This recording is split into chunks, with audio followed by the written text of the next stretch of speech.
was going through my healing phase, like I mentioned before, I had to close out some relationships, a lot of relationships, unfortunately.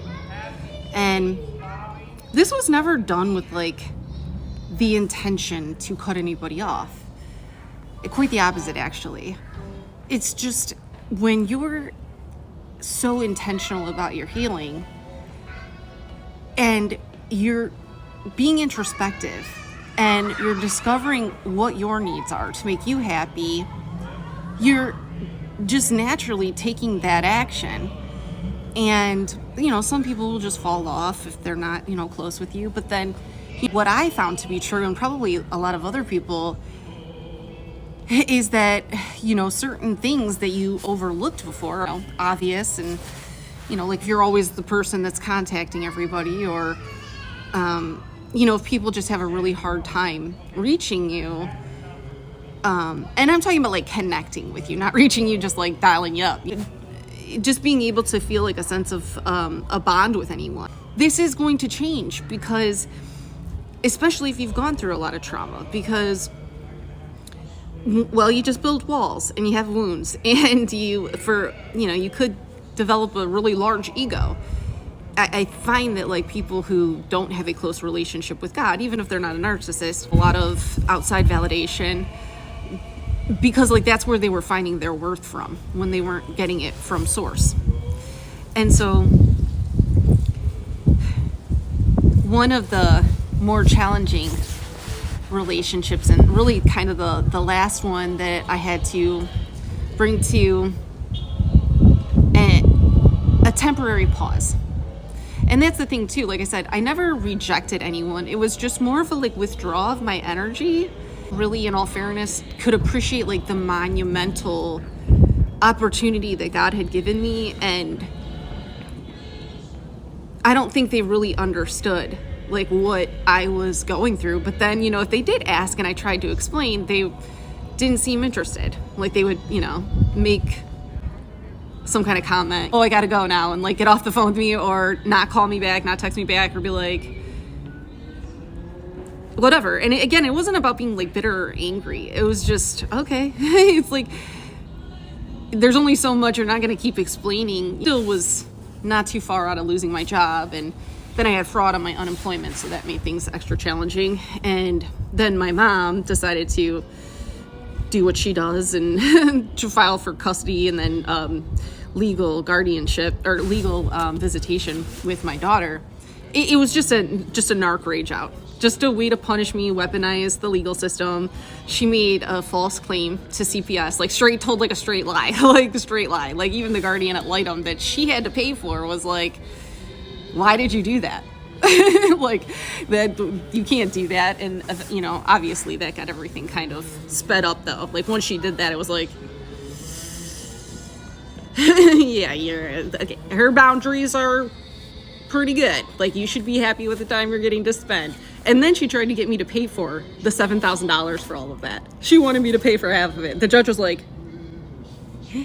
no. Thankfully, Thomas O'Malley, I guess, wasn't there that day. So thankfully, things were done the legal way. And then, of course, Nick decided to come with the 1-2 punch and file for custody at that time as well. So I had to clear out my 401k. I mean, complete weaponization. And they go through the family court because they don't have any other legal recourse against me. So that's the way that they weaponize that. They weaponize the family court when they want to abuse you financially and bring you into poverty because they're already driving that narrative in the background, right? Because they've been stealing from me for a really long time, like actually stealing from me. I don't actually understand why they're not in jail yet. That's going to be that's going to be interesting when like actual attorneys, like federal attorneys are like, you knew what was happening here and you did not indict people? Sidebar. Anyways, one of my most dearest friends, her name is Anne. Oof. She and I had very similar upbringings, and she also had a strained relationship with her mother. And she came from a big Italian family, and she was estranged from some of her family too, so for different reasons. And then of course a long history of toxic relationships, and she was in one relationship for a very long time. And right around the time that all of this was going on for me, they decided to separate. And they had she has an older daughter, a little bit older than my daughter, Melena, and then she had two littles. And she had a really hard time with it. He was a drinker. And surely when you're with the same person, like your whole entire life, and it's pretty much toxic, you're in a trauma bond, but you're holding on, your whole life is like woven together. Much compassion and empathy for her in that. And I don't know if he still is, because this was a while ago, the last time I seen her ex, but like he was just a capital douchebag, really not a good person. And he also had changed quite a bit too, like the relationship itself. And this is what happens when you are literally in an abusive relationship. It becomes mutually abusive. The codependents, before they're healed, they feel like the victim. The narcs feel like the victim too. But while the bulk of the toxicity and the real, even if it's like emotional or mental violence, typically does come from the narcissist, because they don't have the empathy. But really what a codependent is like they're violent to themselves when you stay way too long. Of course, if you have a chemical dependency on top of that, and then you add children to the mix, it gets pretty rocky, and their whole entire relationship was not terrible. They would have periods of time pretty happy and stuff like that, because I always had a relationship with God. It really wouldn't take too much for me to really realize what I needed to do. And see, a lot of people who are very superficial or selfish, and they don't truly know God. They might not even be a believer. They might just, have a habit because of the culture that they grew up in, but have a relationship with God little. And it is something that is like personal to you. You really start to recognize the things that are happening in your life. It's truly the same way that a parent would train a child. You know what I mean? Like I came to understand how important it really was to not be perfect, right? Because none of us is perfect, but to do things as much as possible from pure heart, trying to direct you somewhere. You have to go. And of course, we're human, right? And so we naturally will develop comfortability, we will develop attachment, and then history. And a lot of times people, even in prayer, will miss their blessing, or they'll miss their cue because it doesn't look the way they want it to. Or they're not doing the steps necessary to get there. Because usually it does involve some sacrifice, but it also requires a lot of letting go, and not letting go in terms of letting go of the things that you love, or letting go of yourself, letting go of your dreams, or what's in your heart. It just means being very self-aware and checking yourself, being very real with yourself, and listening to your intuitive guidance. And if you get it wrong, that's okay, but it's really just about when God is trying to move you, you gotta move. And I think even in losing my dad at 14, I just learned, and that was a huge part of it, to understand letting go, but then finding happiness again. So Anne was dating this one guy. She went on like 2 or 3 dates with him. And she was excited about him. Gone out to dinner and had to drive her back to her house. And when we got there, he was already in the house. Like, her kids weren't there or anything like that, but he was already in the house, which I thought was strange because they'd only been on like 2 or 3 dates. Right before we got to the door, I had this particular feeling. People's perceptions, because there's just like a real misconception, like 80 to 90% of people that says that they have spiritual gifts or that they have like an anointing or like most of them are liars. Okay, like there's a lot of people that are, you know, intuitives, and even people that have like the gifts of being able to read energy, and some people have the ability to are very gifted in other areas. Okay, so the astrologies and the sacred geometries and understanding frequencies and all that. It's not to say those people don't have gifts. Everybody's gifts are just as important when they're used for the right reasons. When they're used to spiritually bypass, and this is basically why I don't agree with the occult. I don't agree with anything in the occult. I don't agree with it. I respect it, but I recognize this feeling. And I went in and I was talking to him for a little bit, a bedroom and like a back room that we used to hang out in. And I went into the bathroom and this feeling sort of came over me. And it's not uncommon when this happens for me to cry. I've never actually talked about this before. A lot of people feel like they say like they can feel cold or they feel like dark energy or whatever. But for me, it's like, it's actually the opposite of that. What I feel is I feel very, like I feel a rush of love. God come closer to me.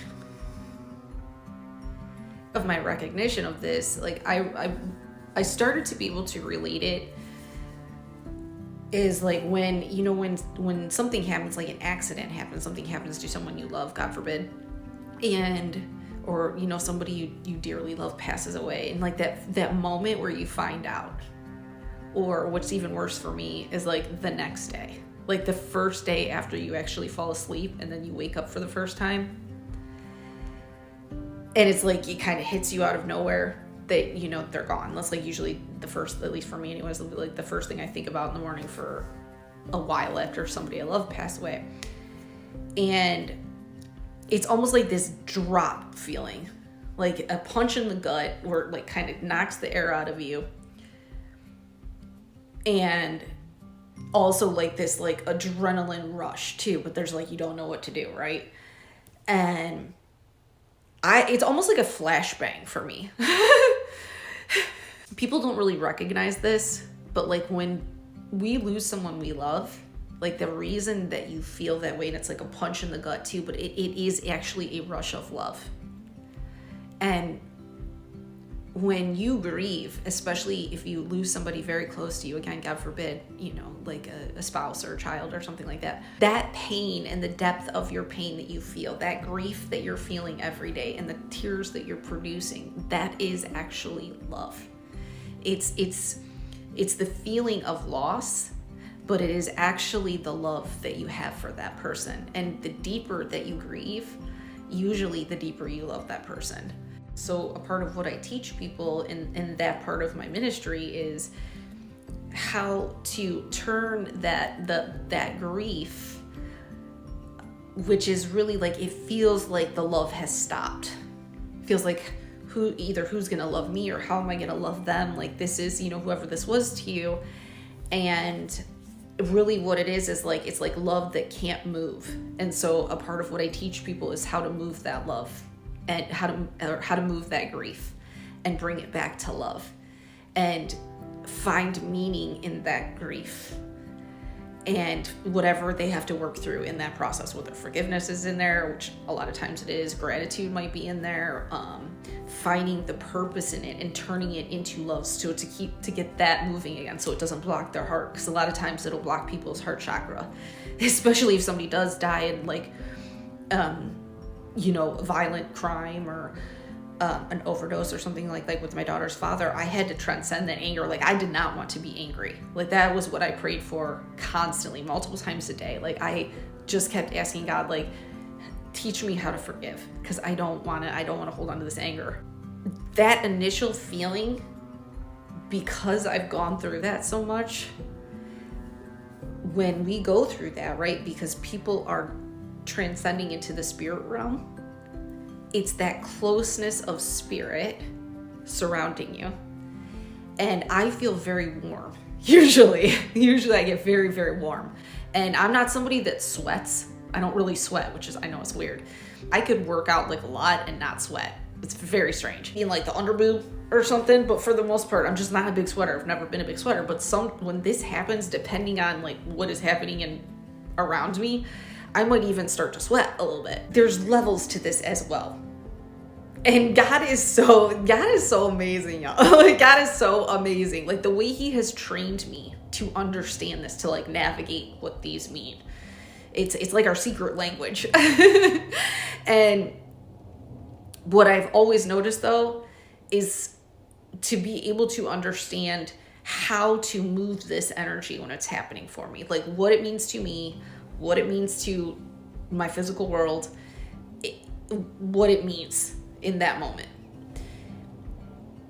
And so I've been able to identify when that is happening, that it's happening for my protection. It's not like overt protection, like what you would think of like bodyguard protection. But even in times of like, let's just say I'm having a day that, or for whatever reason, I'm feeling particularly angry or triggered, or like I have people trying to intentionally traumatize and do voodoo on me. Sometimes it's very loud and profound, but other times it's just like, it's literally like just to like calm me down in that moment. And I might not get that same fullness of like that gut punch, but it is a little bit like, it's enough that it brings my awareness that I recognize it.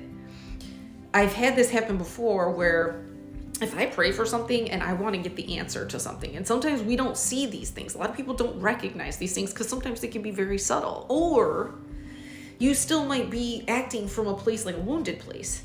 So say you ask God, like what's the, people will typically say like, God, can you just remove everybody out of my life that's not for me? Or if this person isn't for me, can you just remove them out of my life, right?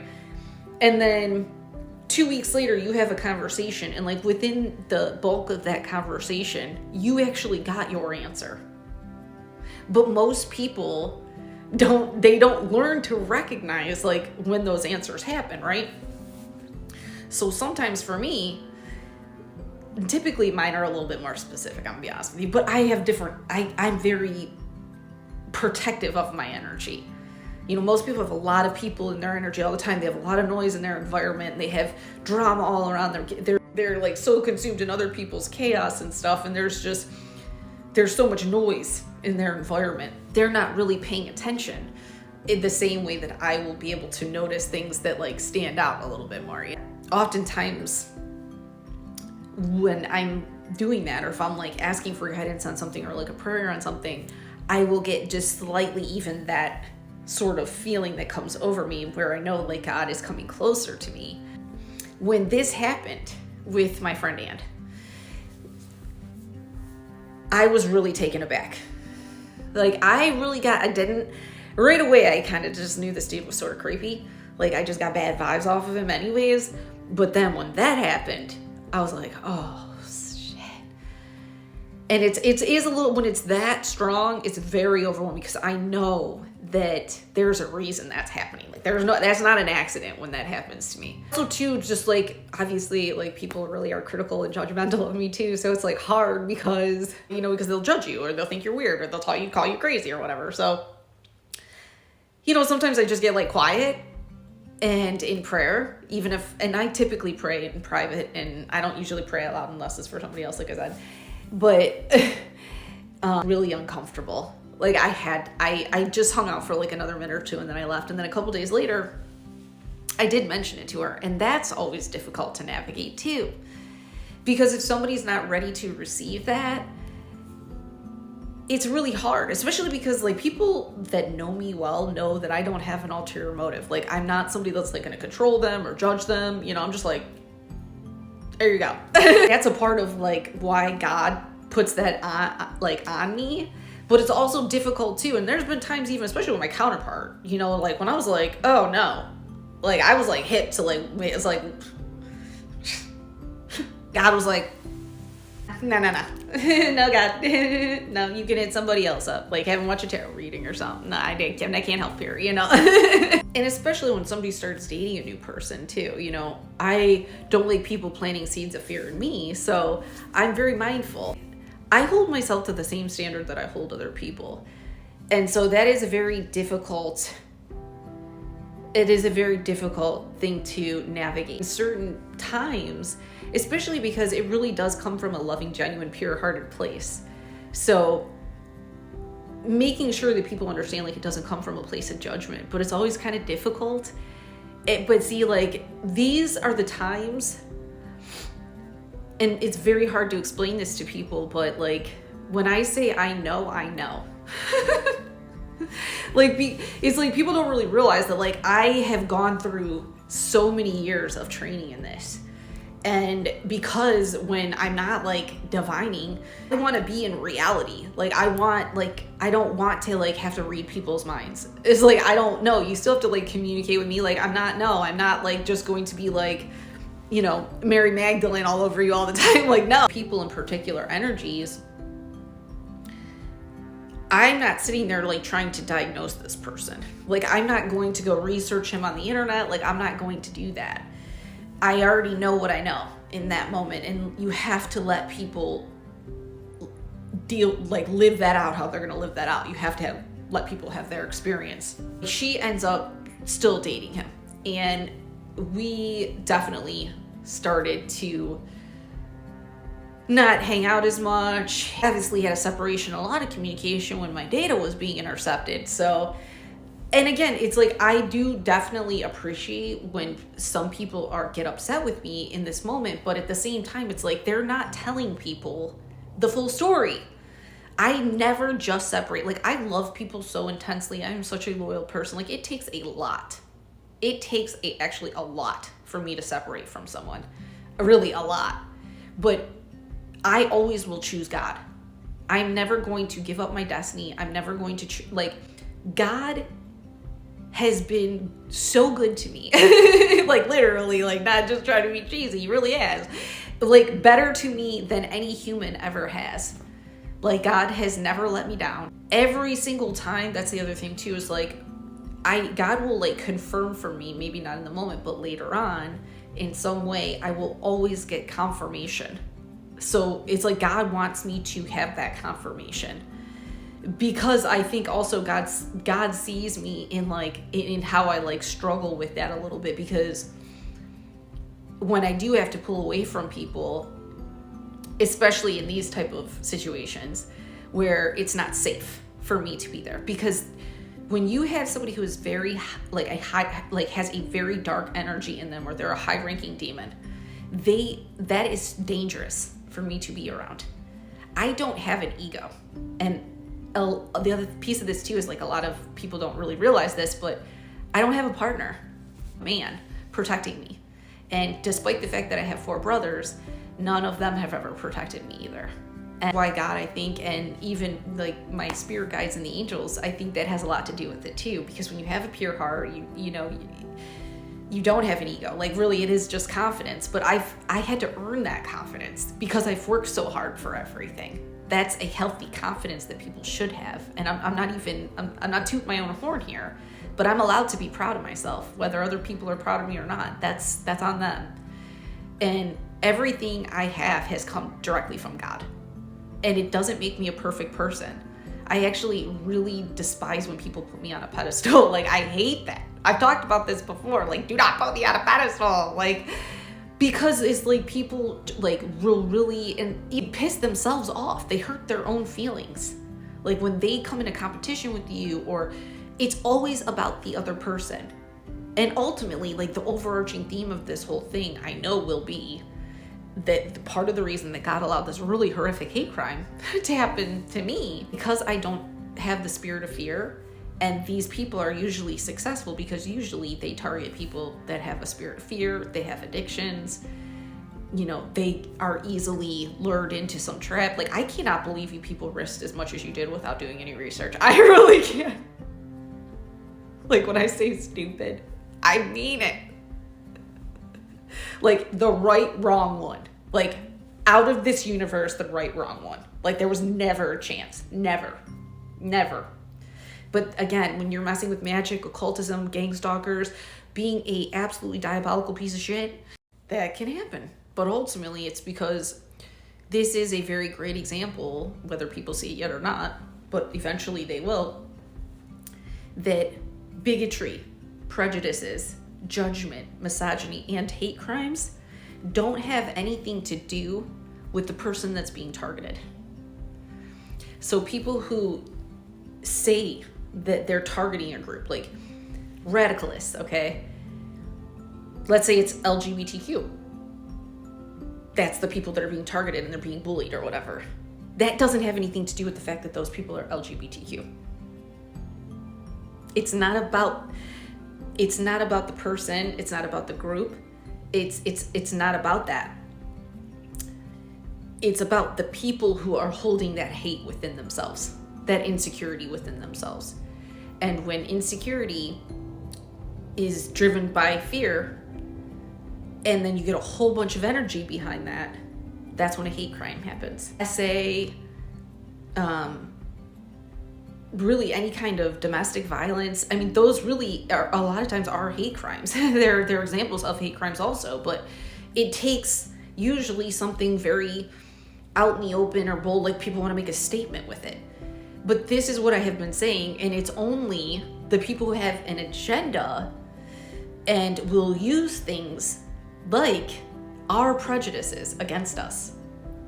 There is no prejudice, hear me and hear me well on this one, ladies and gentlemen, of darkness and heaven in any realm you travel besides Earth, besides right here with all of us. We are the only ones, and when I say we, I don't mean me, because I don't have this, because it's stupid. Stupid. Any kind of prejudice you hold is your weakness. It's your weakness. That's why when people get all triggered about like Nazis and homophobes and calling out transgenders, and it doesn't mean that I agree with those things either, okay? Doesn't mean I agree with it or that I would adopt those ideologies. But I don't need to project hate out at those people either, because that means that hate would be coming from me. That would mean that I have an insecurity. Actual language of Jesus and of Christianity is to be love. To be love. To heal through faith. Not to heal through fear and hate. And it's unfortunate though, like most of any group of people that is benefiting off of creating that separation and that division through their prejudices that you hold along with whatever wounds you have, whatever attachments you have, are like leaks in your aura. And right now, whether you realize it or not, you will soon enough if you don't yet, if COVID didn't open your eyes to this. There is an intentional effort to penetrate people's auras, to penetrate their minds, to penetrate their souls, to drag them into darkness, to oppress, to silence, all of it. There's an intentional effort. And there's a whole lot of black magic and witchcraft going on around this place. And as God sort of dismantles all these systems, because it's happening, it is happening. And as people start to wake up in the awareness, the narcs, the Jezebels, the darker energies, they're going to get desperate. The people that are clinging onto their wounds and they aren't healing, they are actually at the greatest risk. That is actually how love will win, and we already have the victory. And then the rapture will return, because the rapture is the return of joy. And these people who have a vested interest in stopping people's joy, you will be the first in Dante's Inferno. So, hate is hate. Terroristic acts are terroristic acts. Violence is violence. It's never right and it's never okay. It's never right. There's an intentional effort to hurt women right now, especially good women, divine feminines. And that's not okay. But I'm not going after men, you see? Because that would have to be an insecurity within me about men. But I'm not insecure about men. I know good men exist. I was raised by one.